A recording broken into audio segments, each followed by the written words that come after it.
Delivery of baby. तो कितना interval होगा? Interval very good 48 hours. कितना होगा? 48 आवर्स होगा। तब तक उसने इफेक्ट कर लिया होगा। इसका मतलब अब आप क्या कर सकते हैं, दोनों डोज जा चुकी है, दोनों डोज जा चुकी है, तो पहले वाले का 24 आवर्स में, सेकंड वाले का फिर 24 आवर्स में, तो 48 आवर्स हो गया।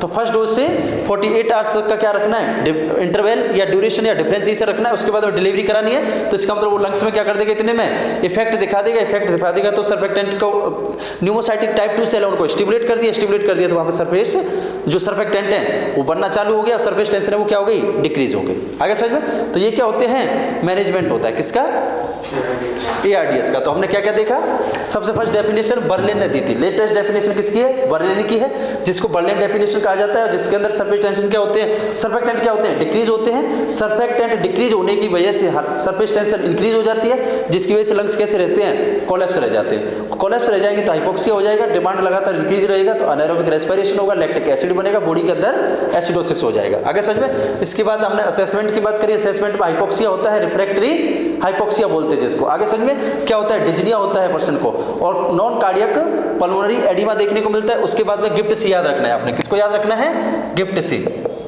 गिफ्ट सी से क्वेश्चन आते हैं। सबसे फर्स्ट आएगा एफ से, फ्लेयरिंग ऑफ नोज, उसके बाद में ग्रंटिंग, इंटरकोस्टल रिट्रैक्शन, टेकिपनिया, और लास्ट होगा दैट इज दी साइनोसिस। क्या होगा, साइनोसिस। इसके बाद में डायग्नोसिस एंटीनेटल और पोस्टनेटल दोनों को, सिक टेस्ट को स्पेशली आपने याद रखना है। इसके बाद में पैथोफिजियोलॉजी होगा, मोस्ट इंपोर्टेंट है। नेक्स्ट होगा दैट इज दी स्टेज 3 होती है, exudative, proliferative and fibrotic hyaline membrane disease, जिसको हम एक्सरे के द्वारा देखेंगे। एक्सरे में देखेंगे तो एक्सरे में क्या देखेगा, ground glass mottled appearance, white colour का अपीयरेंस होगा, उसको देखेंगे। और लास्ट होगा मैनेजमेंट। मैनेजमेंट में इनिशियल मैनेजमेंट होगा, और कौन सा होगा, डेफिनेटिव मैनेजमेंट। डेफिनेटिव में सर्फेक्टेंट देंगे और डेक्सामेथासोन देंगे।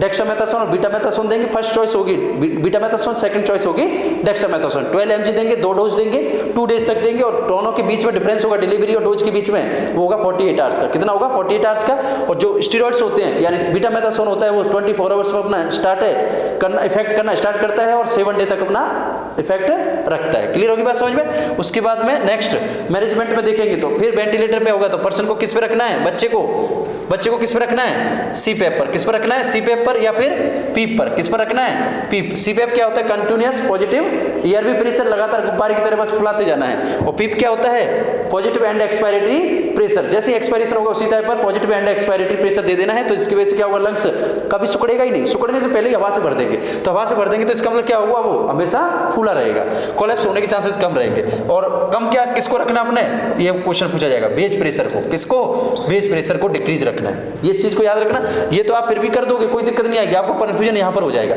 कि बेज प्रेशर को हमेशा डिक्रीज रखना है, CPAP और PEEP को क्या रखना है, इंक्रीज रखना है। क्या रखना है, इंक्रीज रखना है। क्लियर दोस्तों?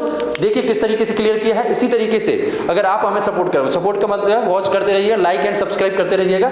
इस तरीके के rhythm nursing academy tri city Chandigarh की तरफ से आपको बेहतर से बेहतरीन टॉपिक्स आते रहेंगे। Thank you so much.